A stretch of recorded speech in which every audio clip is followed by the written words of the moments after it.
শীতকালে এরকম কপি পাতা বাটা খেতে কে কে ভালোবাসো? শুধু কপি পাতা দিইনি, এই ডাটা ফাটা সব দিয়ে দিয়েছে একসাথে ভাপাতে, নুন হলুদ দিয়ে। চলো দেখা যাক কিভাবে করি। এবার এগুলো সিদ্ধ হয়ে গেছে মোটামুটি, এবার একটু ঠান্ডা হোক, তারপরে দেখাচ্ছি কি করব। আমি সর্ষে নিয়ে নিয়েছি আর ওটা কাঁচা লঙ্কা দিয়ে দিলাম এর মধ্যে। এবার দিয়ে দেবো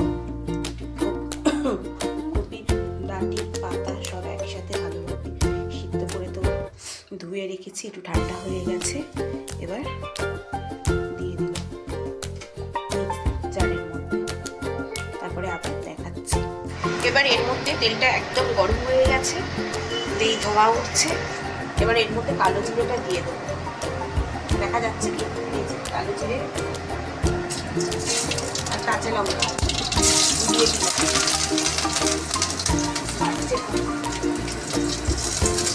এবারে বেটে রেখেছি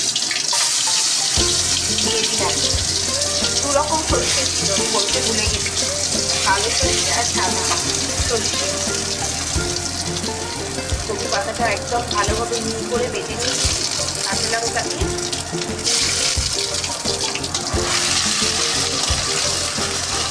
আর এতে একটু তেলটা বেশি লাগে, সর্ষের তেল লাগবে, তাই দিলে একদম ভালো লাগবে না। এরপর এর মধ্যে দেবো আমি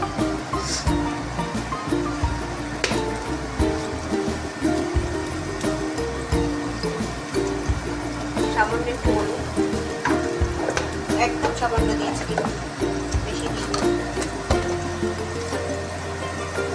আর দেবো নুন।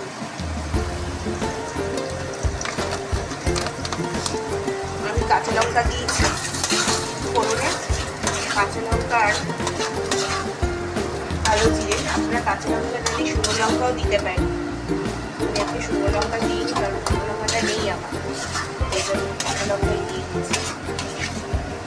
এবার এটা হতে থাকুক, তারপরে আবার আসছে।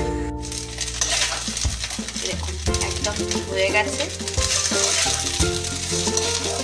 একদম চকচক করে আওয়াজ হচ্ছে, শুনতে পাচ্ছি জানি না, একদম হয়ে এসছে, অলমোস্ট হয়েই গেছে, হয়ে এসছে বলবো কেন, হয়ে গেছে।